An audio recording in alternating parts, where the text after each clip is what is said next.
कुठून कुठून उतरून येतात ढग, कविता सुचत जातात. कुठून कुठून उतरून येतात ढग, कविता सुचत जाताना सावळे सावळे होत जाते अस्तित्व. सावळे सावळे होत जाते अस्तित्व. उडत राहते धूळ आठवणीच्या गाई हंबरताना. कुठून कुठून उतरून येतात ढग, कविता सुचत जाताना. किणकिणत राहतो घंटानाद, किणकिणत राहतो घंटानाद, थेट हृदयातून उमटल्यास थपकून वळतात पावलं. चिरा तुटल्या मंदिरात कोणी लावून जावा दिवा. चिरा तुटल्या मंदिरात कोणी लावून जावा दिवा. तसे उजळत जाते स्पष्ट अस्पष्ट कविता सुचत जाताना. कविता सुचत जाताना कुठून कुठून उतरून येतात ढग, कविता सुचत जाताना.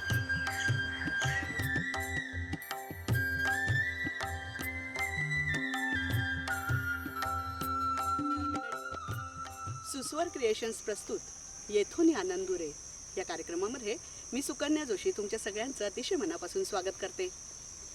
मंडळी, आपण सगळेच जण शब्दांवरती प्रेम करणारे आहोत आणि म्हणूनच आम्हा घरी धन शब्दांची चरत्ने शब्दांचीच शस्त्रे यत्न करू असं शब्दांवरती प्रभुत्व राखणारे तुकोबाराय आपल्याला सहज आठवतात. त्यावेळेस त्यांनी तात्कालीन समाजाला मार्गदर्शन केलं. त्यानंतर मग संत परंपरेची शब्दांची पालखी पुढे अनेक साहित्यिकांनी विचारवंतांनी पुढे नेली. अत्यंत निष्ठेनं त्यांनी शब्दसंपदेनं ती मिळवली देखील आणि सगळंच साहित्य समृद्ध केलं. म्हणजे आत्ताच्या मितीला या साहित्यिकांच्या मांदियाळीमध्ये अग्रस्थानी घ्यावं असं एक नाव आहे जे आज आपल्याला या आनंद यात्रेमध्ये भेटायला आलं आहे. शब्दांचं देणं देणारं हे रसिकप्रिय असं नाव आहे. मराठी भाषेचा प्रचार आणि प्रसार करणारे ते ज्येष्ठ साहित्यिक आहेत. बोलशैलीतून सहज संवेदनेनं रसिक मनावरती अधिराज्य करणारे ते सुसंवादक आहेत. तसंच आपली विशिष्ट भाषाशैली वापरून आठवणच्या साठवणीमध्ये अगदी सहजी घेऊन जाणारे ते थोर असे लेखक आहेत. सकारात्मकता जपणारे आणि जपायला प्रवृत्त करणारे ते व्याख्याते आहेत. पारंपरिकता आणि अभिजातता यांची सीमारेषा ओळखणारे, जाणणारे आणि ती आपल्या शब्दधुनीमधून जपणारे ते जाणते गीतकार आहेत. सृजनाचं दान भरभरून देणारे कवी आहेत आणि नवोदित लेखणीला उत्स्फूर्त दाद आणि दिशा देणारे ते प्राध्यापक आहेत. स्वागत करूयात शब्द प्रवीण असलेले प्राध्यापक प्रवीण दवणे सर यांचं. नमस्कार दवणे सर. नमस्कार, मनापासून नमस्कार. येथून आनंदुरे या कार्यक्रमामध्ये तुमचं अतिशय मनापासून स्वागत करते. आणि शब्दप्रभू आहात तुम्ही, त्याच्यामुळे कार्यक्रमाचा प्रारंभ अर्थातच तुमच्या शब्दांनी होऊन जाऊ देत. काहीतरी छान गेय कवितेनी. सुस्वर क्रिएशन्स प्रस्तुत येथोनी आनंदुरे या नावापासूनच एका आत्मानंदाला सुरुवात होती. वा. आणि सुकन्याजी, खरोखर सांगतो की कवीला कलावंताला अत्यंत पोषक असं वातावरण तुम्ही या ठिकाणी दिलंय. एक वाहती नदी आहे आणि जीवन आहे त्याच्यामध्ये. आपल्या नावामध्ये शीर्षकामध्ये संजीवन आहे. आणि मला असं वाटतं की सगळ्या प्रेक्षकांना रसिकांना एक सकारात्मक दृष्टिकोन देणारा असा आपला कार्यक्रम असतो. आणि त्यामुळे तो रसिकांना जर आवडू लागलाय अशा मैफलीत आपण स्वतः आणि मेधा पदे यांनी मला इथे बोलावलं आणि मला असं वाटतं की एक सन्मान केला माझा या ठिकाणी. तेव्हा शुभारंभ एका वेगळ्या कवितेने आपण करायला सांगितलंय. आणि कवीच्या आयुष्यातली सगळ्यात चांगली गोष्ट कुठली असते माहिती आहे का? कोणीतरी त्याला स्वतःहून कविता म्हण असं म्हणतं. तर मला वाटतं की एकंदर या वातावरणाला आज केवळ आपल्या बोलण्याचाच लोक आस्वाद घेतात असं नाहीये. या सगळ्या तृणपात्यांचा घेत आहे, वाहत्या नदीचा, आकाशाचा, आणि किती सुंदर अशा ठिकाणी आपण बसलोय. तर त्या प्रकारची ती कविता तुम्हाला कशी भावते बघा. नक्कीच. काळोखाला स्वर फुटताना इथे आता मी बघतो आहे. काळोखाला स्वर फुटताना इथे आता मी बघतो आहे. स्तब्ध तरू तो मध्यरात्रीचा आज पुन्हा किलबिलतो आहे. वा वा. कोऱ्या पाटी परी कालची आकाशाची जाणीव नुसती. कोऱ्या पाटी परी कालची आकाशाची जाणीव नुसती. शुभ्र परांनी थवा रुपेरी, वा शुभ्र परांनी थवा रुपेरी, तिथे अक्षरे लिहितो आहे. स्तब्ध तरुतो मध्यरात्रीचा, आज पुन्हा किलबिलतो आहे. वा. लख काजवा, हम्म. बघा सुकन्या, लख काजवा मनोगताचा, हा. लख काजवा मनोगताचा, जेथे क्षणभर उजळून मिटला. लख काजवा मनोगताचा, जेथे क्षणभर उजळून मिटला. त्याच कागदावरी रवीचा मंत्र केशरी घुमतो आहे. काळोखाला स्वर फुटताना इथे आता मी बघतो आहे. वा. मौन साधुनी ज्या वाटांनी, मौन साधुनी ज्या वाटांनी पाय रोखिले गूढ भयाचे. मौन साधुनी ज्या वाटांनी पाय रोखिले गूढ भयाचे, आमंत्रण त्या प्रीत पथाचे ऐकून मी गलबलतो आहे. ऐकून मी गलबलतो आहे. आज पुन्हा किलबिलतो आहे. वा. आणि कवितेचा समारोप. हं. उजळत असता नक्षत्राचे, हं. उजळत असता नक्षत्राचे, राऊळ असते ध्यान मग्न हे. आहा. उजळत असता नक्षत्राचे, राऊळ असते ध्यान मग्न हे. त्या ध्यानाचे ध्यान गीत हे. आहा. त्या ध्यानाचे ध्यान गीत हे चराचरातून टिपतो आहे. क्या बात. चराचरातून टिपतो आहे. काळोखाला स्वर फुटताना इथे आता मी बघतो आहे. स्तब्ध तरुतो मध्यरात्रीचा, आज पुन्हा किलबिलतो आहे. वा वा वा. धन्यवाद.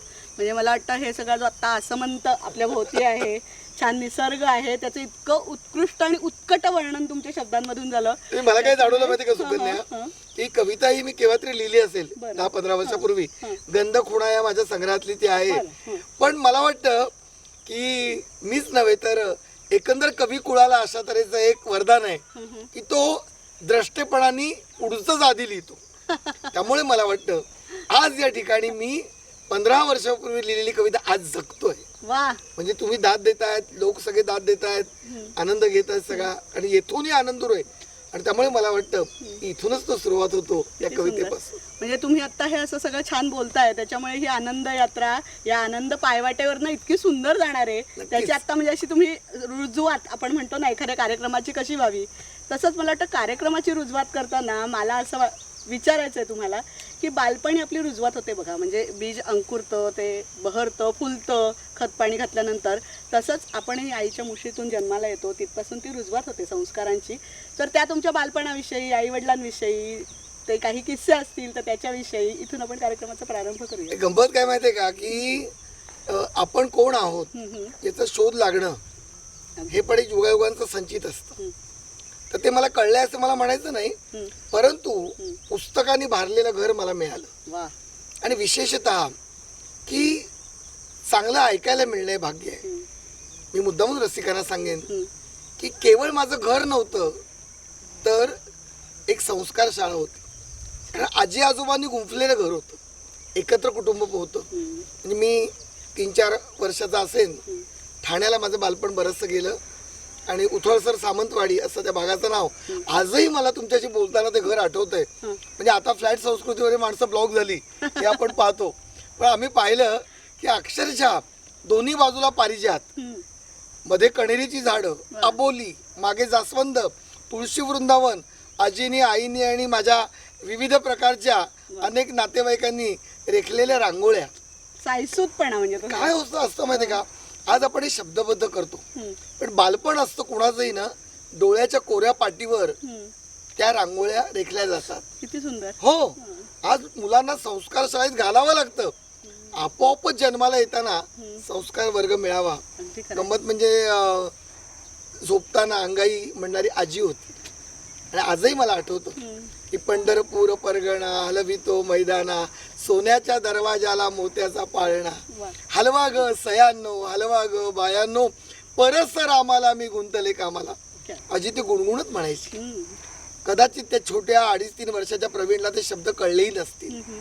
पण माझं नेहमी म्हणणं आहे, मी अनेक ठिकाणी सांगतो की शेतकरी विसरतो पण बिया उगवायच्या विसरत वा आणि अगदी त्यामुळे खरंय. सुकन्या हम्म, काहीतरी त्या कानाच्या पाठशाळेत आजीने टाकलं. हम्म, आजोबांनी अतिशय विस्तृत विकसित केलेल्या छोट्या गोष्टी हम्म, म्हणजे अगदी मुंगी आणि कबूतर, हम्म.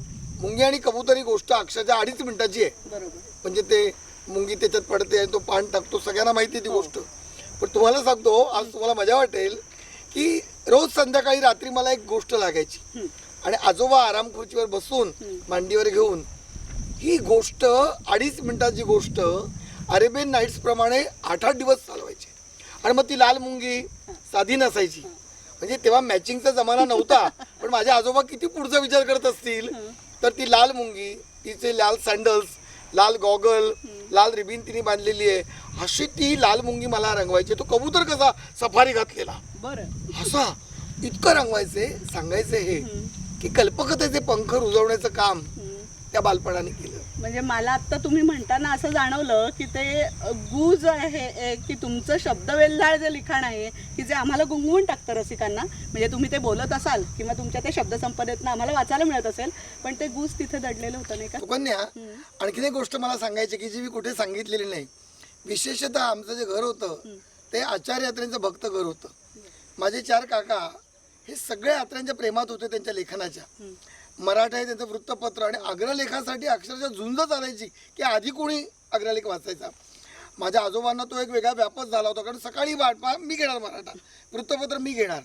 आणि माझ्या त्या बालडोळ्यांनी गोष्ट पाहिली ती म्हणजे एकाच वृत्तपत्राच्या त्याच दिवशीच्या 2 किंवा 3 प्रती आजोबा घेत असत. आणि मला वाटतं की आचार्य यात्रेंची प्रासादिकता, त्यांची लेखनशैली हे सगळ्यावर चर्चा व्हायची. आज मी शब्दबद्ध करू शकतोय, पण अगदी नकळत ते जे ऐकलं.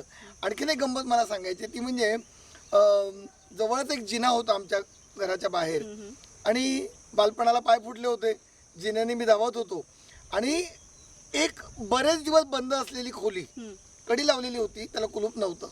आणि मी काय केलं, ती एका कुतूहलाने काय आहे इतक्या दिवस बंद, असा तऱ्हेची, खरं म्हणजे कोणाच्या दरवाजाची कडी उघडू नये, पण त्या वयात ते कळत नाही.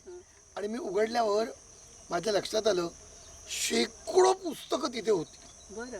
अनेक. म्हणजे अलिबाबाच्या गुहेमध्ये गेल्यानंतर तो खजिना बघितल्यावर, रत्न पाचू हे सगळे पाहिल्यावर काय वाटलं असेल. शब्दभांडार. कदाचित ते सगळं ते पाहिल्यावर कसली पुस्तकं आहेत. मी ती 10-12 पुस्तकं घेतली आणि मी घरात आलो.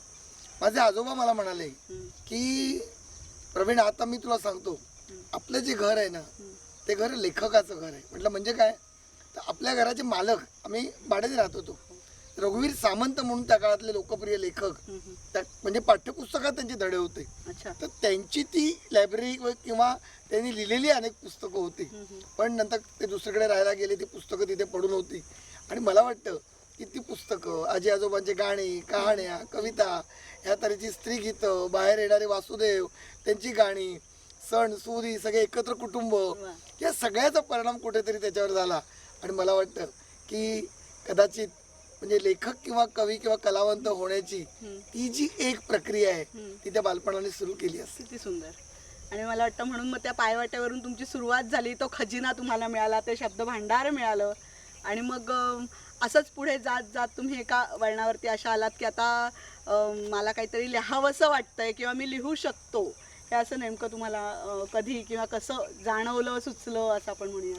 ती गंमत अशी आहे की लिहू शकतो हे शकणं जेव्हा माहिती नव्हतं तेव्हाच मी लिहायला लागलो. बरं. आणि गंमत तीच असते की काही गोष्टी आपल्याला कळायला लागल्या की आपण त्या गोष्टीपासून दूर जातो. नकळता जे होतं, म्हणजे अगदी स्पष्ट सांगायचं तर सुकन्या, की प्रेमात केव्हा पडतो त्याचं घड्याळ नसतं. अगदी खरं आहे. म्हणजे मी 7:22 इतक्या दिवशी असं कुठला प्रियकर किंवा प्रेयसी जगातला सांगत असेल असं मला वाटत नाही. आता इलेक्ट्रॉनिकचा जमाना आहे त्यामुळे सांगत असतील, पण मी काही तसं ऐकलेलं नाही. त्याप्रमाणे शब्दांच्या प्रेमात मनुष्य पडतो, कधी कळत नाही. सांगायचं हे की साधारणतः 10 वर्षाचा मी होतो, वडिलांची बदली व्हायची, आम्ही नाशिकला गेलो, आधी औरंगाबाद मग नाशिकला. त्या ठिकाणी एक विलक्षण अशी घटना जगातली घडली. तर मला वाटतं की कवीचा आणि चंद्राचा संबंध कसा असतो ते त्या घटनेतून कळेल. त्या अपोलो 11 यानाने चंद्रावर पाऊल ठेवलं, नील आर्मस्ट्रॉंगने. आणि त्या दिवशी जे वृत्तपत्र आलं तर जवळजवळ 2.5-3 पट असे त्याचे मथळे होते की माणूस चंद्रावर, आणि सगळ्यांनी फटाके फोडले, आनंद वाटतो की चंद्रावर माणूस पोहोचला. कारण आतापर्यंत चंद्र दूर आहे. खरं सांगतो की त्या अबोध मनावर माणसाने चंद्रावर जाणं आणि अमेरिकेला ते श्रेय मिळणं याचा एक वेगळा आनंद असा झाला की तो आनंद मी कसा व्यक्त करायचा. तर आयुष्यातली पहिली, मला पूर्ण आठवत नाही ती कविता, पण अमेरिकेची आली दिवाळी. कारण दिवाळी म्हणजे आनंद हे प्रतीक. तेव्हा मी अक्षरशः 10 वर्षाचा, म्हणजे 4वी-5वीला असेल त्या दरम्यान. तर अमेरिकेची आली दिवाळी माझी पहिली ओळ. त्यामुळे माझ्या कवितेचा संबंध चंद्राशी पण आहे, दीपावलीशी पण आहे, आणि एका अर्थाने जागतिक अशा तऱ्हेच्या वातावरणाशी पण आहे. हे भाग्य माझं. म्हणजे आपण म्हणतो ना, ते विश्वामधले जे मराठी लोक आहेत, मराठी मनं आहेत, तिथपर्यंत तुमची कविता, तुमची व्याख्यानं, तुमचं सगळं साहित्य पोचलेलं आहे. तर ते विश्वाकार व्हायला मला वाटतं तिथपासूनच सुरुवात झाली का? ते काय मला असं सांगता येत नाही, कारण इतकं जग मोठं आहे. पण ती कविता लिहिल्यावर मला जो आनंद झाला, पण खऱ्या अर्थाने लक्षात राहिलेली जी पहिली कविता आहे ती आणखी वेगळी. संध्याकाळी शाळेतून येताना रस्त्यावर मी एक चित्रकार पाहिला. तो चित्रकार, आता आज अशा तऱ्हेचे चित्रकार रस्त्यावर कमी दिसतात, पण अनेक गरीब चित्रकार, एका हातामध्ये विटकूर आणि दुसऱ्या हातात कोळसा, आणि देवीचं चित्र काढलं होतं. खूप गर्दी जमली म्हणून मी त्या गर्दीतून असा बाजूला करून शाळा सुटलेलो, आतमध्ये गेलो. आजही मला आठवतं की ते देवीचं चित्र, लोक तिथे पैसे ठेवत होते, त्याला चित्र काढत होता तो बराबर, केस, ते डोळे. आणि मी तर काही त्याच्याकडे, त्याला देण्यासाठी माझ्याकडे काही नव्हतं. पॉकेट मनी ही नंतरची संकल्पना आहे. तरी पण मी हात घालून पाहिला. कुणीतरी खाऊला दिलेले 4 आणे, 25 पैसे असे कोपऱ्यात गेले होते. अडकलेला शेंगदाणा किंवा चणा असतो ना, तसे ते रुतले होते. ते मी असे काढले आणि तिथे ते ठेवले, त्या कलावंताचं कौतुक म्हणून. सुकन्या, पण तेव्हा तेवढं ते घटना घडली. आज मला मुद्दामून रसिकांना सांगायचे, आपल्या या सगळ्या इतक्या जिंदादिल रसिकांना, की आज मी बोलू शकतो की कला निर्मितीच्या मागे वेदना असते, डंख असते. हे सगळं एक प्राध्यापकी किंवा थोडेसे शिक्षकी शब्द झाले. पण जेव्हा हे माहितीच नव्हतं, अशा वयात मला कळलं की वेदना आणि संवेदना यांचं काय नातं आहे. काय झालं, अचानक पोलीस आले आणि ती गर्दी त्यांनी पांगवली. का तर रस्त्यावर चित्र काढल्यामुळे ट्रॅफिक जाम झाला, आणि त्या गरीब चित्रकाराला उचलून त्यांनी त्या गाडीमध्ये टाकलं. लगेच ती गर्दी पण गेली आणि तो चित्रकार गेला. आत्ता इथे म्हटलं देवीचं चित्र काढलंय, आत्ता त्याला नेलं. काहीतरी असं उदास वाटायला लागलं ग. घरी मी गेलो आणि आई म्हणाली, काय झालं, बरं नाही का? पण आईला पण मला जे सांगता नाही आलं, मित्रांना पण मला काही सांगता नाही आलं, ते सांगायला मला नियतीने एक हक्काचं असं कोणीतरी दिलं, ते म्हणजे कोरा कागद आणि लेखणी. आणि आता मी मुद्दामून सांगेन की साधारणतः पुढच्या वयाची 12-11 वर्षाची ही घटना आहे. तर सुकन्या, ती जी कविता आहे, मी रसिकांना विनंती करेन की आजचा मी म्हणून ती ऐकू नका. एक 12-13 वर्षाचा एक शाळकरी मुलगा म्हणून. पण सांगायचं हे की रस्त्यावरचं ते दृश्य, त्या चित्रकाराला फरफटत ओढून नेणं, ते गाडीत बसवणं आणि ते देवीचं एकटं असणं, सगळं मनावर एवढा ओरखाडा उठला ना. संवेदनशीलता आज शब्द कळला असेल, पण तेव्हा ती होती याची जाणीव झाली. आईला जे सांगू शकलो नाही, बहिणीला जे सांगू शकलो नाही, ते सांगायला मला नियतीने जणू काही एक हक्काचं व्यासपीठ दिलं. कागद नावाचा एक दोस्त दिला, लेखणी नावाची एक मैत्रीण दिली, आणि कविता लिहिली. चित्रकार तो गरीब बिचारा, चित्रकार तो गरीब बिचारा, ना आसरा ना निवारा, कोळशालाच करून खडू अन विटकुरीला करून रंग, कोळशालाच करून खडू अन विटकुरीला करून रंग, तो चित्र निर्मू लागला. खपाटीला गेलेले पोट, खोल गेलेले डोळे, तरी आपल्याच रंगात रंगून गेला. कलेसाठी कला की पोटासाठी कला, कलेसाठी कला की पोटासाठी कला, असा प्रश्न मजला पडला. 25 पैसे टाकले तेथे, तरी जीव हुरहुरू लागला. निर्मिली होती देवी मंगला, निर्मिली होती देवी मंगला, आपोआप पापण्या झुकल्या. तोच तेथे पोलीस आला, चित्रकारास घेऊन गेला. तेथे उरले फक्त चित्र, तेथे उरले फक्त चित्र, पिता नसलेल्या पुत्रासारखे. तेथे उरले फक्त चित्र, पिता नसलेल्या पुत्रासारखे. गलबलून गेला जीव, त्या चित्राचीच आली कीव, त्या चित्राचीच आली कीव.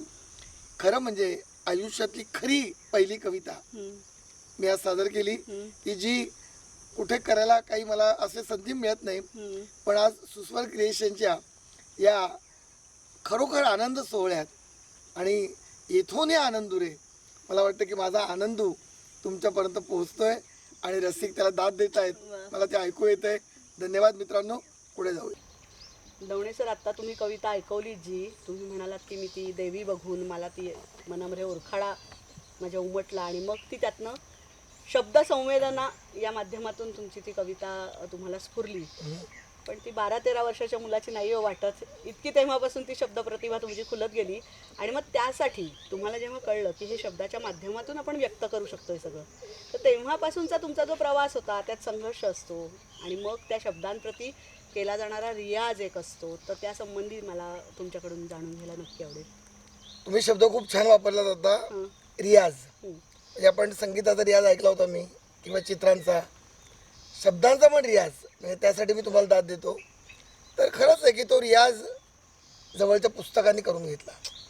याचं कारण त्या आर्थिकदृष्ट्या अगदी सामान्य परिस्थितीत माझ्या वडिलांनी एक काळजी घेतली होती की नुसतं यांनी पाठ्यपुस्तक वाचू नये, त्यांनी जोडीला इतरही वाचलं पाहिजे. आज ज्याला बाह्यवाचन म्हणतात, वडील म्हणायचे बाह्यवाचन नाही, हेच आंतरवाचन आहे. आणि त्यामुळे जवळ ग्रंथालय जिथे असायचं, वडील ते ग्रंथालय मला लावून द्यायचे, त्याची फी भरायची. आज आपण वयाच्या हिशेबात लहान वगैरे म्हणतो, पण पुस्तकं माणसाला खरंच मनाने मोठं करतात. म्हणजे ज्या ययातीला पुढे ज्ञानपीठ मिळालं, ते ययाती या 6वी-7वीच्या वयात वाचून झालं होतं. खांडेकर आवडीचे लेखक होते. ययाती, अमृतवेल, क्रौंचवध, ही सगळ्या कादंबऱ्या हा त्यावेळेला वाचून झाल्या होत्या. नंतर संग्रह अनेकांचे. आणि नाशिकला जिथे बालपण गेलं नंतरच्या काळामध्ये, तिथं कवी कुसुमाग्रज नगरी. रियाज कसा होत गेला तर तुम्हाला आज ऐकायला म्हणजे खरंच आवडेल, दाद द्याल की नाशिकला वाडा संस्कृती आहे. आता कमी झाली ती, पण तेव्हा होती. की जशी मुंबईला चाळ संस्कृती म्हणजे बटाट्याची चाळ वगैरे, तशी नाशिकला वाडा संस्कृती. आणि 25-30 अशा तऱ्हेच्या घरांचा तो वाडा असायचा. त्या वाड्यामधली सगळी मुलं जमवून माझ्या वयाच्या आसपास मी एक हस्तलिखित चालवलं. हो. आणि त्याचं भारती असं नाव ठेवलं. तर मला म्हणाले की भारती का, तर त्या बालपणी मला वाटायचं की आपला देश भारत, म्हणून मग माझा हस्तलिखित भारती अशी त्यावेळीची श्रद्धा. आणि एक वर्षभर दर महिन्याला एक अंक मी संपादक, मीच कविता लिहायचो. अनेक जणांकडनं त्या कविता लिहून घ्यायचो, चित्र काढून घ्यायचो. आणि तुम्हाला मजा वाटेल की आमच्या जवळ फार मोठे लेखक राहिले होते. ते किती मोठे होते ते नंतर कळत गेलं, पण मोठे होते तेवढं माहिती होतं. आणि ते म्हणजे प्राध्यापक वसंत कानेटकर, शिवाई त्यांचा बंगला. आणि ते सगळे 12 अंक घेऊन वर्षभराचे त्यांच्याकडे मी गेलो आणि म्हटलं काहीतरी मार्गदर्शन करा. त्यांनी त्यावेळेला काहीतरी समजावलं असणार आणि ते म्हणतात ना मुलांना जरा प्रोत्साहन द्यायचं, ते दिलं असणार. पण हा रियाज झाला.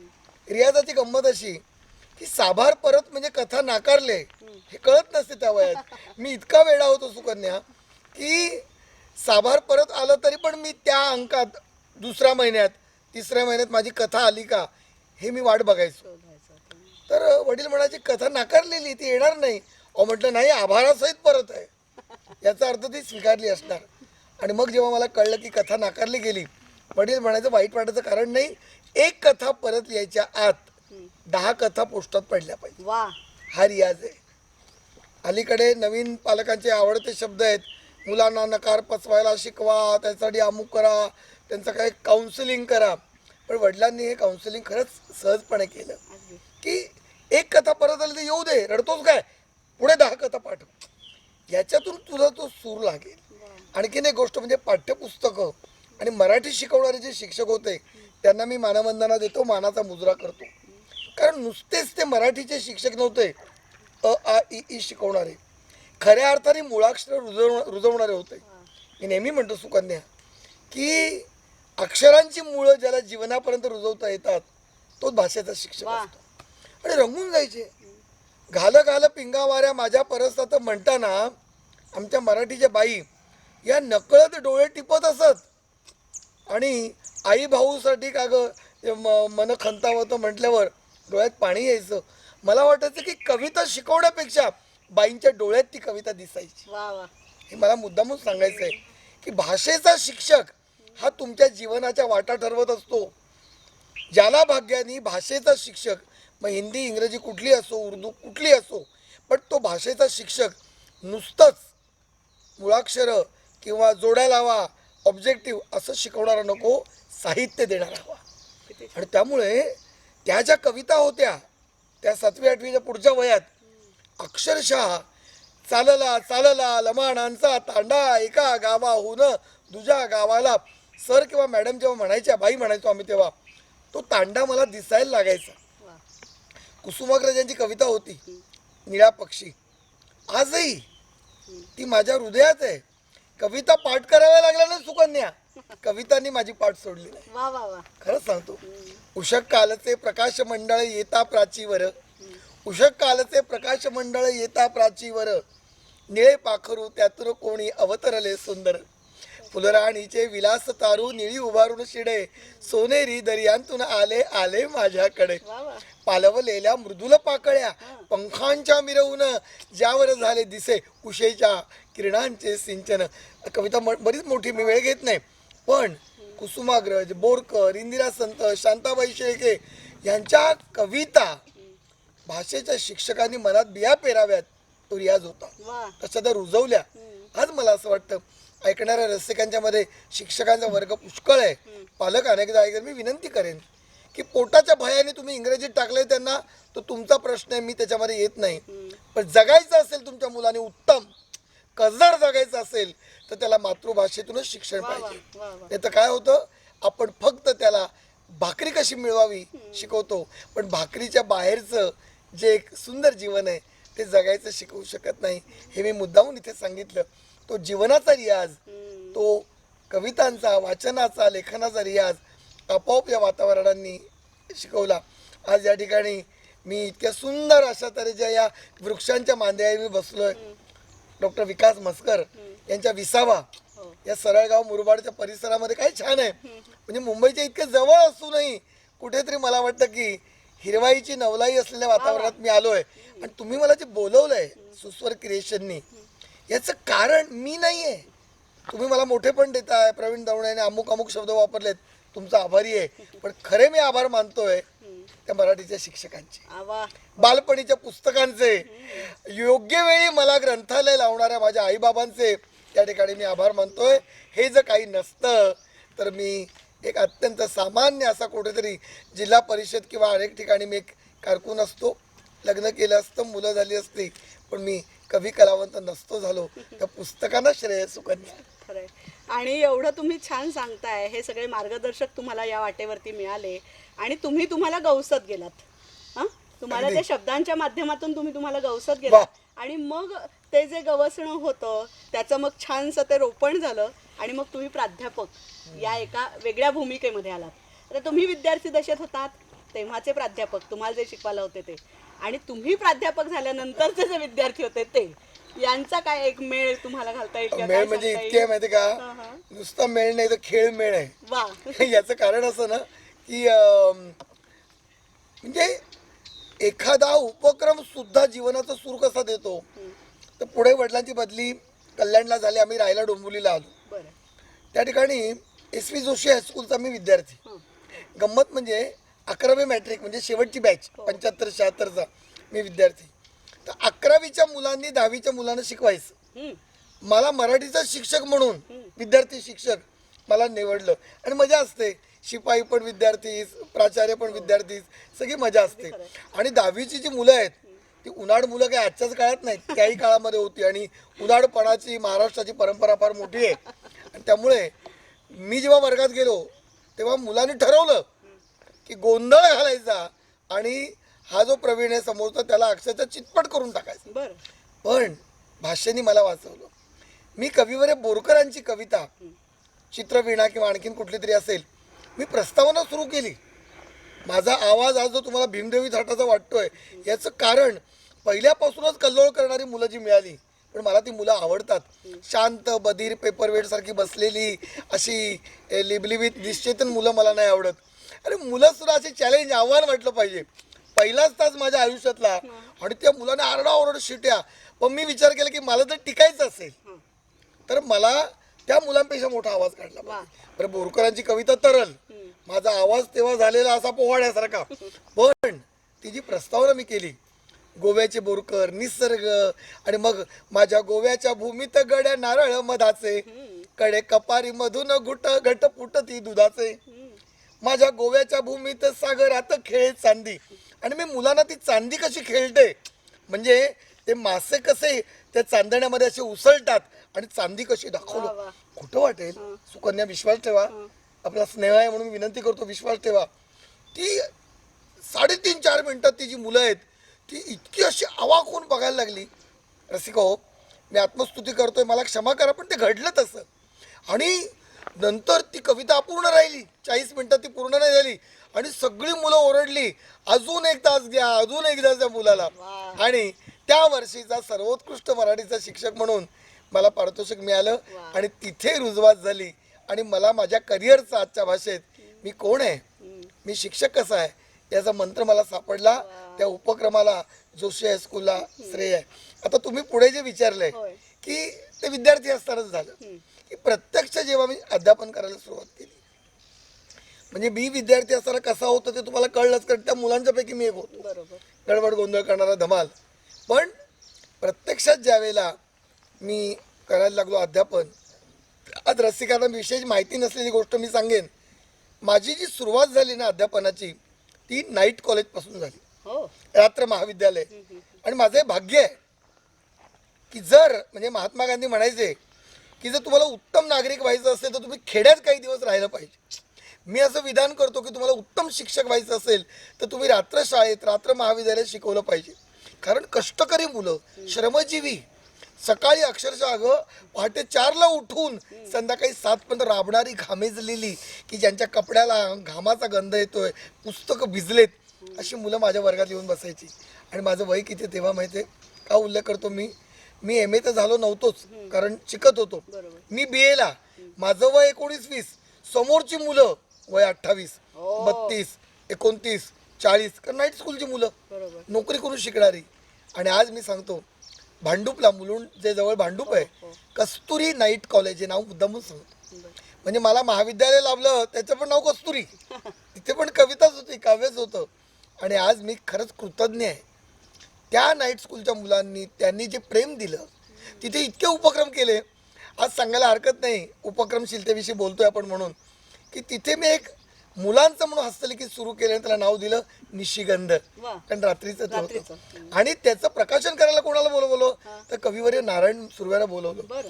सुर्व्यांचं वैशिष्ट्य हे की स्वतः ते श्रमजीवी वर्गातून आले होते. मी म्हटलं, सुर्वे साहेब, मानधन देण्यासाठी आमच्याकडे खरंच पैसे नाही आणि या कॉलेजला परवडत नाही. तेव्हा मी नुकतंच लिहायला लागलो होतो छोट्या छोट्या कविता दिवाळी अंकून. नारायण सुर्वे म्हणाले, प्रवीण तू उपक्रम करतोयस ना, मी येतो त्यासाठी. अक्षरच्या अंगावर काटा येतो. 2nd क्लासमध्ये लोकलमधून धक्काबुक्कीत उभं राहून चालत सुर्वे आले आणि मुलांना आनंद काय झाला, आता काटा येतो अंगावर.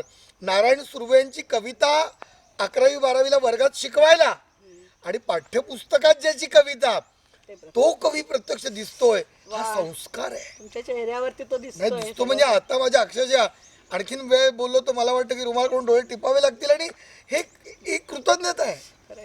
ह्या मोठ्या कवींनी मला जे काही सहकार्य केले ना, सुकन्या, नारायण सुर्वे काय किंवा कविवर्य मंगेश पाडगावकर काय, विंदा करंदीकर काय, ह्या मोठ्या कवींनी मी जेव्हा जेव्हा बोलवलं, पुढे मी ज्ञानसाधना महाविद्यालयात गेलो ठाण्याला, त्या ठिकाणी कुणीही, तुम्ही विचारले की प्रत्यक्ष अध्यापनात कुठले अनुभव, कधी खळखळ नाही केली.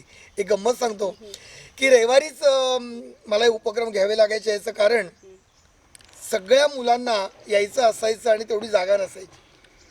बरं, कॉलेजलाही तेवढं मानधन परवडायचं नाही. मग पहिली वर्गणी मी काढायचो, पहिलं नाव प्रवीण दवणे आणि जी काही वर्गणी येते, आणि मुलांना सांगायचो तुम्हाला जमेल ते द्या, 2 रुपये द्या, 5 रुपये द्या, 3 रुपये द्या, नका देऊ, ते आपण त्या कवीला देऊ. कविवर्य पाडगावकरांना हे कळल्यानंतर पाडगावकर मला म्हणाले, अरे येऊरला इतके निसर्गात तू मला आणलेस, तेव्हा त्यांचं वय 64 होतं, 64 वयाचा मी असून 16 वर्षासारखा मी थरारलोय. याचं कारण तुझे विद्यार्थी आणि मी या सगळ्या जंगलांतून चाललोय. अरे तू मला हे पाकिट देऊ नकोस. मानधनासाठी दुसरा कोणी आणला तर त्याला माझं हे मानधन. वा वा वा. शंकर वैद्याने मी आणलं. तुम्ही दाद द्याल. किती मोठी माणसं पाहिली ग जवळून. आज जसे आपण हिरवळीत या ठिकाणी बसलोय, या सुंदर ठिकाणी छान डॉक्टर मस्करांच्या या आत्ताच्या या रिसॉर्टमध्ये आपण बसलोय. अक्षरशः घनदाट अशा जंगलामध्ये मी येऊरला ठाण्याजवळ कुणाला नेलं? शंकर वैद्यांना.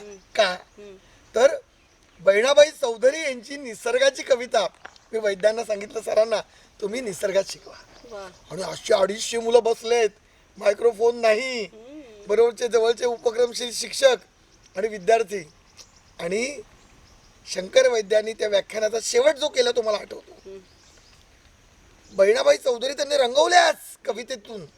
आणि शेवटी मुलाला म्हणाले, मुलांनो, मित्रमैत्रिणींनो, मी जेव्हा सुरुवात केली बोलायला तेव्हापेक्षा सुद्धा 2.5-3 इंचांनी तुमच्या मनाची उंची वाढले या झाडासारखी.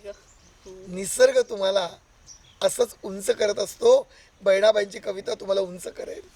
मित्रमैत्रिणींनो, रसिको, सुकन्या, आपल्यालाही सांगेन की या सगळ्या उपक्रमांनी खरंच जे दिलंय ते कविते पलीकडचं आहे, साहित्य पलीकडचं आहे.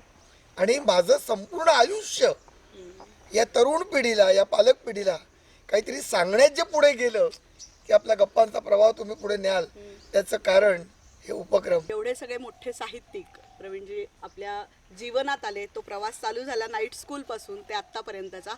आणि जेव्हा नेहमी तुमच्या साहित्याचा अभ्यास करण्याचा प्रयत्न करते किंवा ते वाचते मी, तेव्हा तुम्ही आत्ता ज्या या साहित्यिकांची नावं घेतलीत त्यातलं एक प्रकर्षाने नाव तुमच्यासाठी मला आठवतं ते म्हणजे पाडगावकर साहेबांचं. कारण नेहमी म्हणजे सकारात्मक ऊर्जेचं प्रतीक असं त्यांचं साहित्य मानलं जातं. आणि तुम्ही त्या पायवाटेवरून गेलायत असं मला नेहमी वाटतं. कारण ती सकारात्मकता आपल्या लिखाणातून, आपल्या व्याख्यानातून जपत त्यातून एक संदेश, म्हणजे ते सूक्ष्म तो धागा असतो, तो संदेश दिलाय हेही कळत नाही हो ऐकणाऱ्याला, पण तो इतक्या सहजतेने तुम्ही त्यांच्या हृदयापर्यंत पोहोचवता आणि मग ते जीवन आनंदी होतच ना.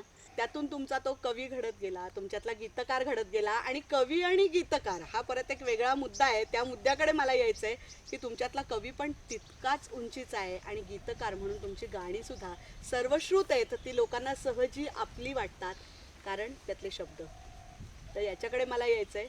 आपण या प्रश्नाचं उत्तर तुमच्याकडून ऐकूया. आपण फार मोठा सन्मान मला दिलात. कारण कविवर्य पाडगावकर किंवा कविवर्य बोरकर, कविवर्य भारत आंबे, म्हणजे भारत आंबे, बोरकर आणि पाडगावकर ही एक गीती काव्याची परंपरा आणि माझ्या मनात ती खरंच जुळलेली आहे. ती आपण अचूक टिपलीत. पण मी रसिकांना सांगू इच्छितो की प्रवास खूप मोठा आहे. या दिग्गजांनी अक्षरशः चंद्र सूर्यासारखं काम केलंय आणि मी तो प्रयत्न करेन एवढं सांगून मी पुढे जाईन.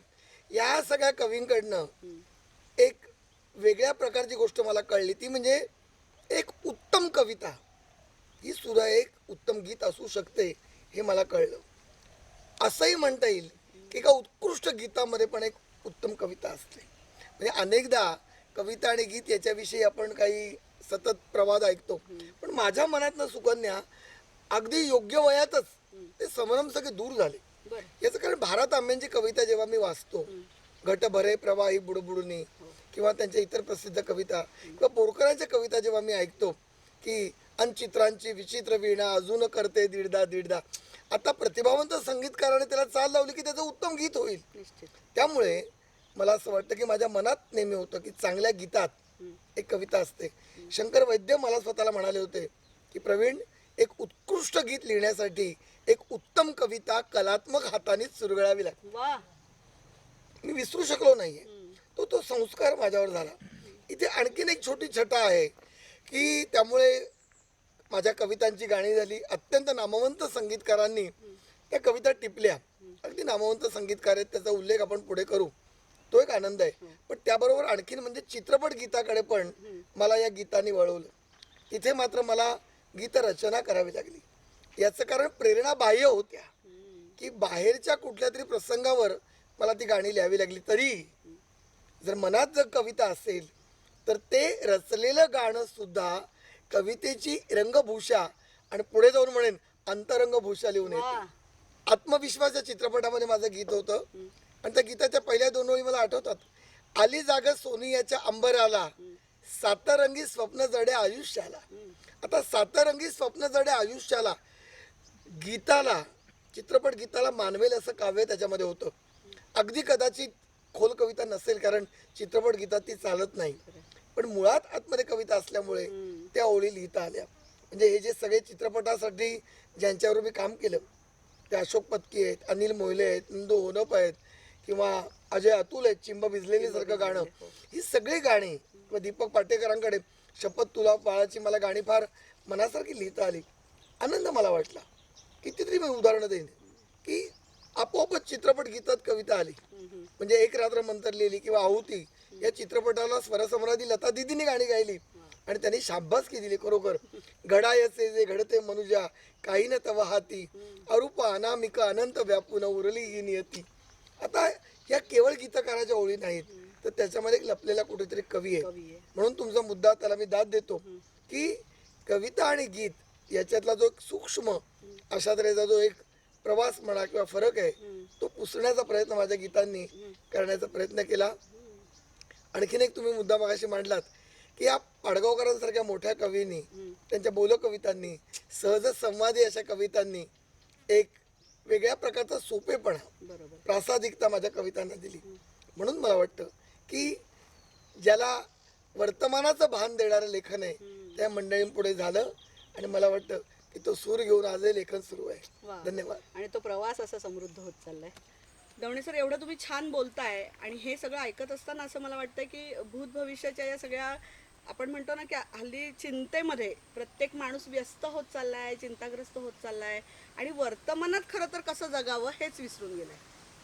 पण तुमच्यासारखा जेव्हा संवेदनशील एखादा साहित्यिक आपल्या कवितांमधून, आपल्या गीतांमधून किंवा आपल्या साहित्यातून, ललितबंध असू देत, कादंबरी असू दे, तुम्ही एवढी नाटकं लिहिली आहेत, छान विषय त्यात हाताळलेत, त्या सगळ्यामधून तुम्ही एवढं छान चिंतन केलेलं आहे, तर त्यात कुठेतरी तो माणूस लोप पावलेला त्यांना परत मिळवून देण्याचं तुम्ही कार्य तुमच्या या साहित्यातून करता असं मला नेहमी स्वतःला वाटतं. तर त्या तुमच्या चळवळीविषयी शब्दांच्या काहीतरी तुम्ही आम्हाला सांगावं. सुकन्या, आपण मला असं वाटतं की नेमक्या अशा तऱ्हेच्या माझ्या लेखनाच्या मर्मावर किंवा एका केंद्रावर बोट ठेवले.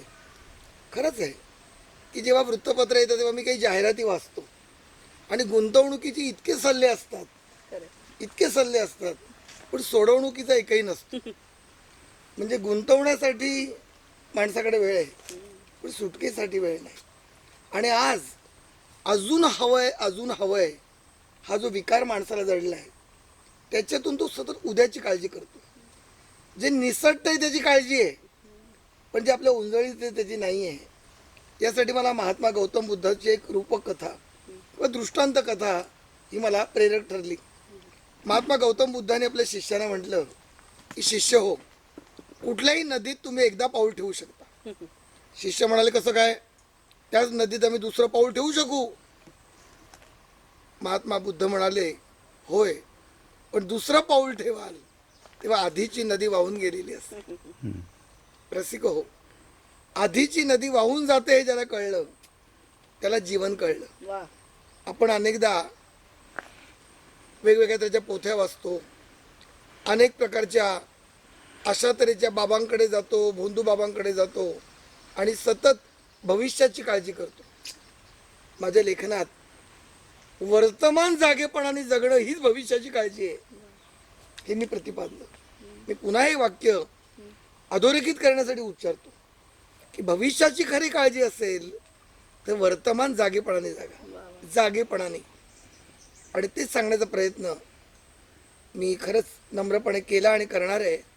काही वेळेला काय झालं की माझ्यावर हे बोधवादी लेखनाची थोडी टीका पण झाली, पण तरी सुद्धा अशा टीकेला थोडं बाजूला ठेवून नव्या पिढीसाठी, पालकांसाठी हे मी कार्यकर्त्याच्या निष्ठेने सांगत राहिलो. परमपूज्य साने गुरुजींचं एक वचन आहे, ते म्हणतात की मला लेखणीच्या लालित्यापेक्षा झाडूचं लालित्य कळतं. कारण झाडू ही स्वच्छ करण्याचं काम करते आणि आजच्या काळात लेखणीनं मन स्वच्छ करण्याचं काम केलं पाहिजे. आणि ही एक शक्ती आहे ग. लेखणी म्हणा, वाणी म्हणा, सूर म्हणा, कला म्हणा, ही ऊर्जा आहे आणि सरस्वती प्रत्यक्ष प्रकट होत नाही, पण या तुमच्या कलांच्या माध्यमातून ती तुम्हाला आनंद द्यायचं एक व्रत देते. वा, हे आता तुम्ही म्हणालात ना, मला पटकन हे सुचलं की मी लेखणीचे कार्य करते. आजच्या काळातले जर कोणाला म्हणावं तर ते तुम्हाला म्हणावं, असं इतकं उत्स्फूर्तपणे त्यात आलं ते मला. कळलं आणि ते तुम्ही सन्मान काय म्हणतात त्याला विनम्र भावे ठेवतो आणि पुन्हा तो सरस्वतीच्या चरणी ठेवतो. याचं कारण हे जे निर्माण होतं ना आपल्यामध्ये, ती पण एक प्रेरणा असते. कारण सगळ्यांनाच ती शक्ती माध्यम नाही करत. खरंय. मला ते माध्यम करून हे लेखन होतंय. याबाबतची एक रसिकांना सादर करतोय अशी कविता हं. सादर करण्याची मला परवानगी द्यावी. वा, वा, निश्चित निश्चित. आणि एक बोलक कविता आहे, साधी. हं. कारण उगाच गुंतागुंतीची कविता करत भोवऱ्यात अर्थ शोधा म्हणून भिंग लावा, यापेक्षा सुद्धा त्याचा आनंद घ्या. खरंय. कवितेचं शीर्षक आहे आज चालला आहे. बर. आणि गंधखुडा या माझ्या कविता संग्रहातली ही कविता आहे. उद्याचे कसे होणार यातच आज चालला आहे. अरे केव्हा तरी बघशील म्हणून निळा बुलबुल थांबलाय. नवी घर बांधत बांधत किती अजून फिरशील उन्हात. मी बघितले बरं का, हं. काही जणांना ना एक खोली लहान पडली, मोठी, पुन्हा मोठी, आणखीन मोठी, मग बंगला, मग हा जरा कमी पडतो, पुन्हा बंगला, म्हणजे सुखाने राहतच नाहीत. मला तुम्ही सांगा, सारखी जर झाडाची मुळं उपटली आणि ते दुसऱ्या जमिनीत जर तुम्ही रुजवत राहिला तर कशी फळं येतील? तुला कशी, लोकांना कळत नाही या गोष्टी. तुम्ही आनंद घ्या जगण्याचा. नवी घरं बांधत बांधत अजून किती फिरशील उन्हात. तुझी सावली तुझ्यात आहे, झाड थांबून आहे मनात. आहा. काही जण म्हणतात की चांगला चित्रपट आहे, या रविवारी वेळ नाही, नंतर बघू. हं. चांगलं नाटक आहे, नाही रे जाम बिझी आहे. चांगलं गाणं आहे, नको रे, वेळ नाही मला, मी वेगळे आहे. वेळ मिळेल तेव्हा लगेच, वेळ मिळेल तेव्हा लगेच आपण गाणे नक्की ऐकू. हं. वेळ मिळेल तेव्हा लगेच आपण गाणे नक्की ऐकू. गाण्याची पण वेळ सरेल तेव्हा येणार नाही ऐकू. वा वा. पद प्रतिष्ठा नाव गाव, हं. पद प्रतिष्ठा नाव गाव याचे किती झाले ओझे. आपण बघतो ना हं. बहुतेक समाजकारणात, राजकारणात, खरंय. पद प्रतिष्ठा नाव गाव याचे किती झाले ओझे. थडग्यामध्ये विझून गेले अर्थ शून्य किती राजे. कुठे युद्ध, कुठे युद्ध, कुठे स्पर्धा, कुठे द्वेष, कुठे सत्ता. अरे जरा वर पाहून घे गरगरणारा खलबत्ता. हां. काळाचा आयुष्याला अर्थ काय. काही जणांना याची चर्चा करायला आवडते. हल्ली या चर्चेचे कार्यक्रम होतात व्यावसायिक. आयुष्याचा अर्थ काय, आयुष्याचा अर्थ काय, चर्चा आता पुरे झाली. रातराणीच्या फांदीवर तुझ्यासाठी फुलं आली. दरवळणारा गंध घेऊन, दरवळणारा गंध घेऊन तिला घट्ट जवळ घे. दरवळणारा गंध घेऊन तिला घट्ट जवळ घे. उद्या कवेत घेण्यासाठी आज निळे आकाश दे, आहाहा. आज निळे आकाश दे. अगदी अगदी. दवणे सर, मी विचारलेल्या प्रश्नाला या तुमच्या कवितेतून उत्तर मिळणं यासारखा दुसरा म्हणजे माझ्यासाठी तरी हा योग इतका सुंदर आहे ना की मला इतका आनंद झाला यात. आणि तुम्ही आता या कवितेत जे उद्धृत केलेलं आहे तसं खरे तर तुम्ही आहात. कारण कसं आहे, तुम्हाला इतकी आजपर्यंत पारितोषिकं मिळाली, इतकी बक्षिसं मिळाली, इतके मानसन्मान झाले, ती शब्दांची पालखी तुम्ही इतकी सुंदर रीतीने मिरवलीत. आज भक्तिगीताच्या एवढ्या रचना, काही हजारात आहेत त्या रचना, एवढ्या रचना तुम्ही केल्यात. ती दत्ताच्या पालखीमध्ये आम्ही अगदी सगळेजण असे रममाण होतो त्या भक्ती रसातून. ही जी शब्दांची पालखी तुम्ही पुढे नेली, त्या शब्दांच्या पालखीविषयी तुम्ही मागे वळून बघताना तुम्हाला काय वाटतं? शब्दांच्या पालखीत तुम्ही दत्ताच्या पालखीची गुंफण केली, याबद्दल मी तुम्हाला धन्यवाद देतो. याचं कारण आज मला आठवण होते या गीताचे संगीतकार नंदू होनप यांची. हो. नंदू होनप मला नेहमी म्हणायचे की प्रवीण, तू असशील मी नसशील मला माहिती नाही, पण ही दत्ताची पालखी कायम असेल. निश्चित. आणि मला आज त्याचा प्रत्यय येतो. मी खरोखर त्यांच्या आठवणीने गैवरलोय. याचं कारण असं की जेव्हा ते लिहिलं गेलं तेव्हा एक ओघाने आलेलं गाणं म्हणून लिहिलं. पण आज जेव्हा मला गावोगावी लोक म्हणतात की प्रवीण सर, साता जन्माची लाभली पुण्याई म्हणून जावलो पालकीचे भोई, ही ओळ तुम्हाला सुचली कशी. खरं म्हणजे मला असं वाटतं की जे कसं सुचलं हे सांगता येत नाही, तेच खरं साहित्य असावं. आपल्याला जे सुचतं ना, ज्याखाली आपली सही असते ते वाहून जातं. पण विधात्याकडून जे येतं की ज्याच्या खाली आपण सही करताना संकोचतो ते त्याचं असतं, वा ते त्याचं उरतं. आणि मला वाटतं की जी सगळी व्यक्तीने दिले जे पुरस्कार आहेत, जी मानचिन्ह आहेत, त्यापेक्षा रसिकांचं वा, एखादं पत्र, एखादी दाद, डोळे भरून येणं. म्हणजे माझं एक भावगीत जेव्हा पत्की साहेबांचं संगीत आहे, मुक्या हुंदक्यांचे गाणे कुणाला कळावे, छळावे स्वतःला निखारे क्षणांचेच व्हावे, जडे जीव ज्याचा त्याच्याच कार्य नशिबी असे गाव यावे. सुरेजी वाडकरांनी गायले. कितीतरी वेळा मला कितीतरी स्त्री पुरुषांचे फोन, पत्र आणि प्रत्यक्ष येतात की आमच्या मनातलं तुम्हाला कळलं कसं. तेव्हा मी त्यांना म्हणतो की तुमच्या मनातलं मला कळलं याचं कारण कवीच्या मनात खोलवर सुद्धा तुम्ही असता. हे जे सगळं लेखन होतं, किंवा श्रीधरजी फडके यांच्याकडे मी बरीच गीतं लिहिली. मला कितीतरी जण विचारतात की तेजोमय नाद ब्रह्मसारखं गाणं, दोन रात्री तिला आता संपला वेडेपणासारखं, हे सगळं त्यांची विलक्षण प्रतिभा, तेजस्वी, की त्यांच्यामुळे त्या कवितांची सुंदर गीतं झाली. परंतु त्यांच्या स्वररचनेवर लिहिताना त्यांच्या स्वररचनेमधली जी कविता दडली आहे ती मला कुठेतरी सापडून घेण्याचा, टिपण्याचा मी प्रयत्न केला. हे का सांगतोय तर शब्दांच्या पालखीमुळेच, या शब्दांच्या पालखीला पंढरीकडे नेणारे अनेक थोर भुई मला भेटले.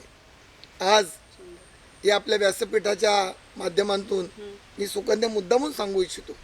सगळ्यांची नामावळ आणि सगळ्यांचा काही उल्लेख करणं तो एक वेगळाच कार्यक्रम होईल. पण यामुळेच मला कविवर्य बोरकर, पु ल देशपांडे, गंगाधर गाडगीळ यांच्यासारखी माणसं जवळून भेटली. शिवशाहीर बाबासाहेब पुरंदरे यांचे आशीर्वाद लाभले. जेव्हा मला गदी माडगुळकर प्रतिष्ठानचा चैत्रबन पुरस्कार दिला, तो मला आनंद झालाच, कारण चैत्रबनचा मी मनापासून चाहता होतो आणि माडगुळकरांना मी गीतरचनेतले गुरुच मानतो. पण तो मला शिवशाहिरांच्या हस्ते मिळाला. क्या बात आहे. त्यावेळेला मी बोललो होतो की शिवशाहिरांच्या हस्ते मिळाल्यामुळे माझं पारितोषिक किंवा माझा पुरस्कार आपोआपच ऐतिहासिक झाला. आज मला तुम्ही सांगा की ते गेल्यामुळे जी पोकळी जाणवते, पण मला जी आठवण येते, किंवा अशा तऱ्हेची इतकी माणसं, आशाताई भोसलेंचा मी चाहता होतो, पण जेव्हा अनेक चित्रपटांना त्यांनी गाणी गायली आणि त्या कसं गातात मी पाहिलं. सुकन्या, लता दीदींना दुरून बघणं हे पण प्रत्येकाचं एक स्वप्न असतं.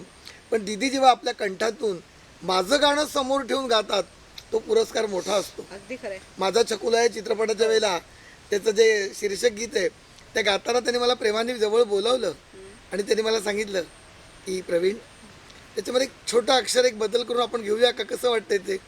आणि त्यांनी मला गाऊन ते दाखवलं की कसं हसत तो चिमणा, मी लिहिलं होतं त्या मुलाबद्दल, त्यांनी कसं हसत तो ग चिमणा असं केलं. मी म्हटलं दीदी काय होईल त्याच्यामुळे. आणि त्या खरंच थोर आणि काय त्याला म्हणू की त्या सरस्वतीनीच त्यांनी म्हटलं, आई मुलाची लाड करते की नाही, मग कसं हसत तो ग चिमणा म्हटल्यावर ते लाड आणखीन गाल सुरून तिला प्रेमाने करता येईल. हे जेव्हा मी ऐकलं माझे डोळे भरले की कीर्तीच्या शिखरावर सुद्धा ही माणसं त्या शब्दांचा असा गृहपाठ करतात. हे मी का सांगतोय तर शब्दांच्या पालखीने काय दिलं असं जेव्हा तुम्ही म्हणता, तेव्हा मान सन्मान किंवा या गोष्टी आहेत ना, आज आहेत उद्या नाहीत.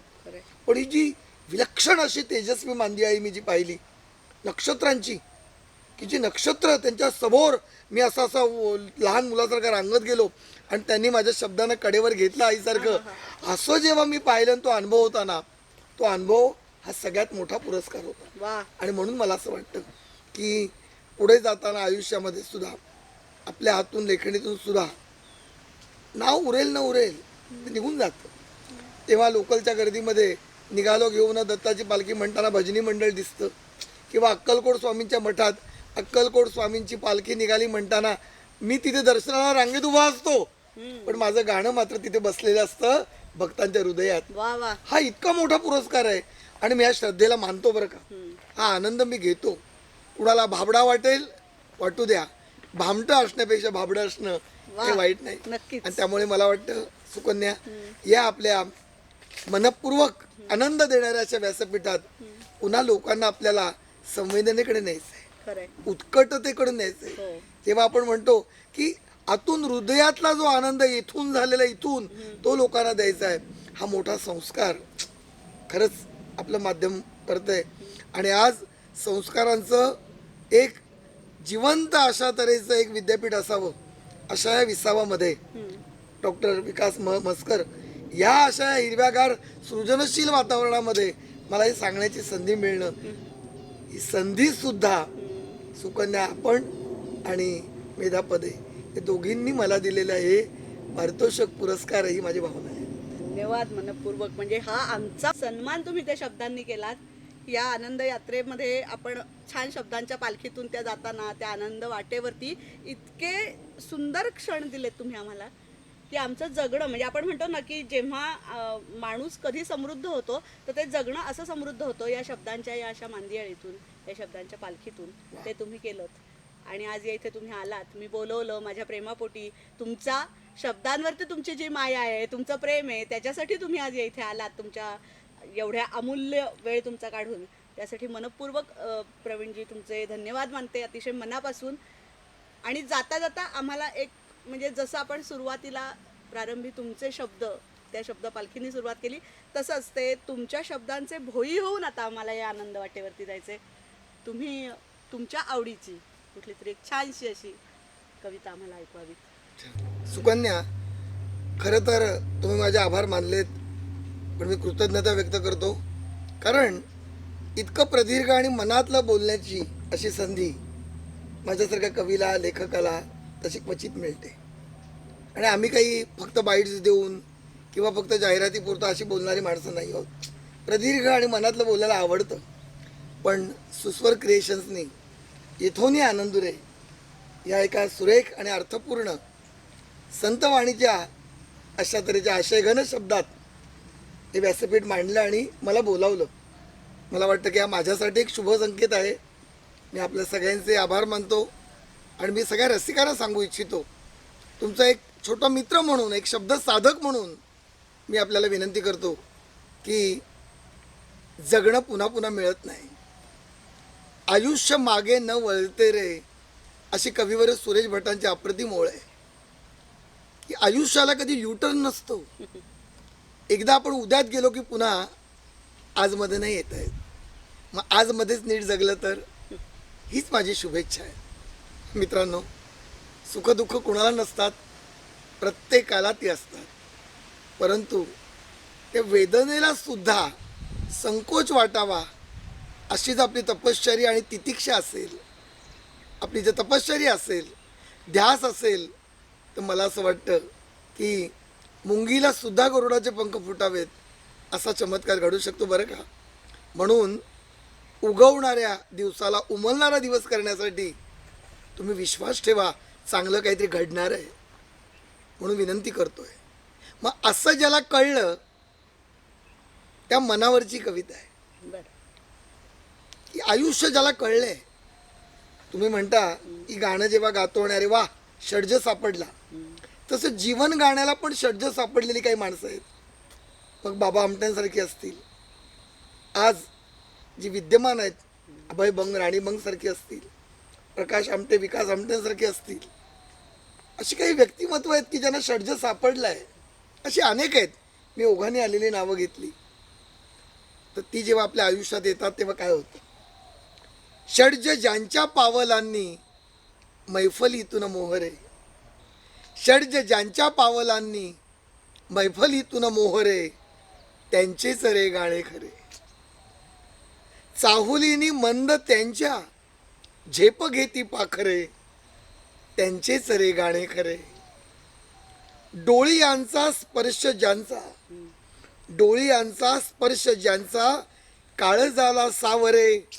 वासरू ज्यांच्या हुरातून माय पाहून हंबरे, त्यांचेच रे गाणे खरे.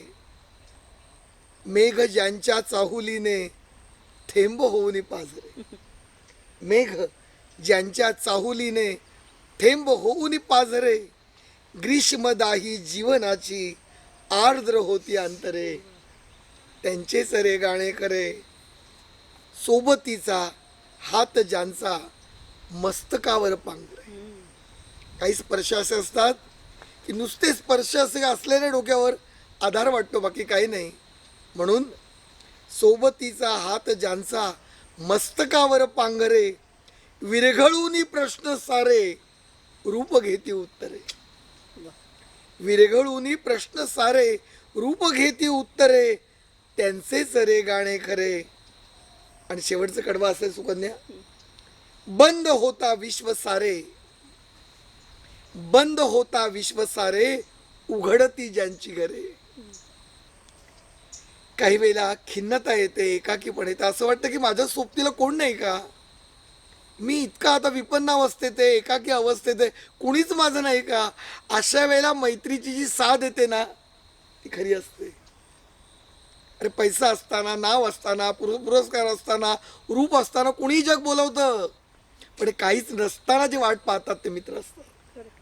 बंद होता विश्व सारे, उघडती ज्यांची घरे, सूर आलापित येती, सूर आलापित येती, ईश्वराचे चेहरे, त्यांचेच रे गाणे खरे.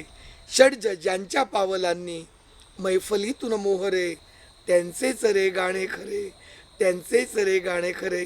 रसिको, अशा आपल्यासारख्या आपल्या मधल्या षड्ज ज्यांना सापडल्या आहे अशा रसिकांसाठीच मी कायम म्हणत राहीन, दे साध दे हृदया, दे साध दे हृदया.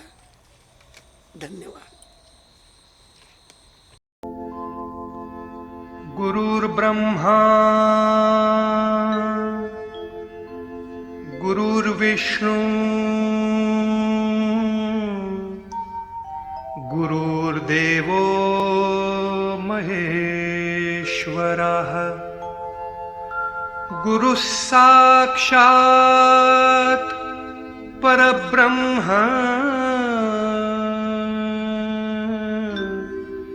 तस्मै श्री गुरवे नमः.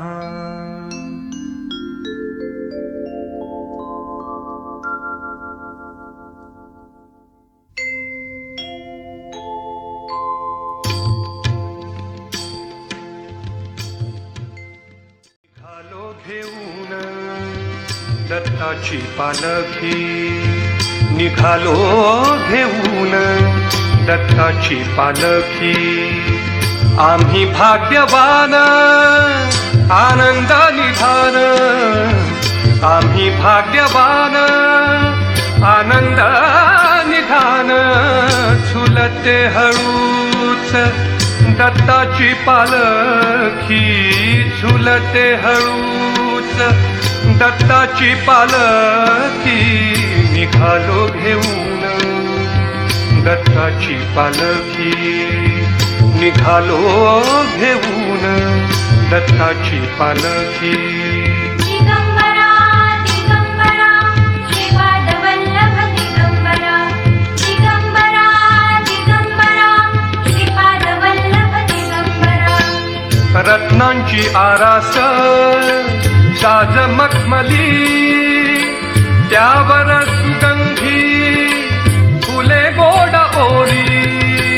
रत्नांची आरास साज मखमली, त्यावर सुगंधी फुले गोड ओरी. झुळूक कोवळी चंदना सारखी, झुळूक कोवळी चंदना सारखी. निघालो घेऊन दत्ताची पालखी, निघालो घेऊन दत्ताची पालखी. दिगंबरा दिगंबरा श्रीपादवल्लभ दिगंबरा, दिगंबरा दिगंबरा श्रीपादवल्लभ दिगंबरा.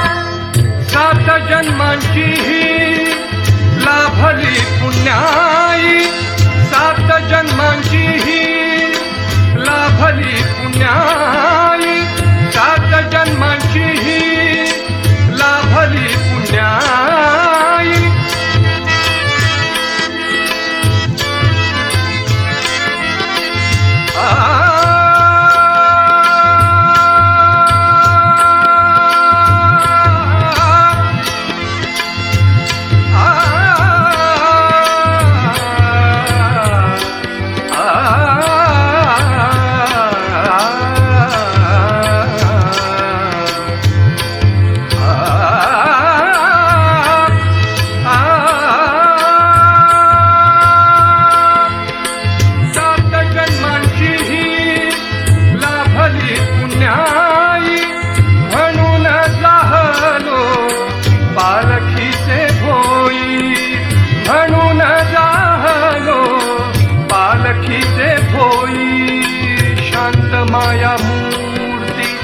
पहाटे सारखी शांत माया मूर्ती, पहाटे सारखी निघालो घेऊन दत्ताची पालखी, निघालो घेऊन दत्ताची पालखी.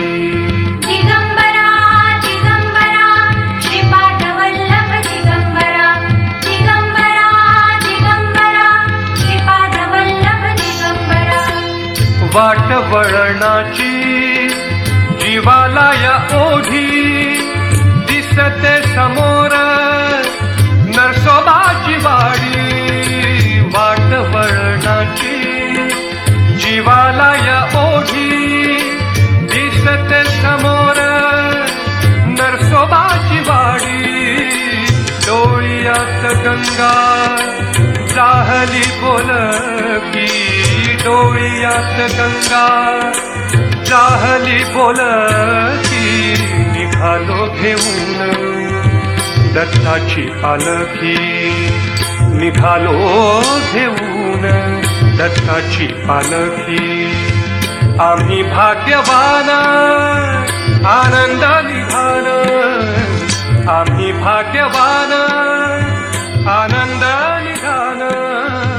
झुलते हळूच दत्ताची पालखी, झुलते हळू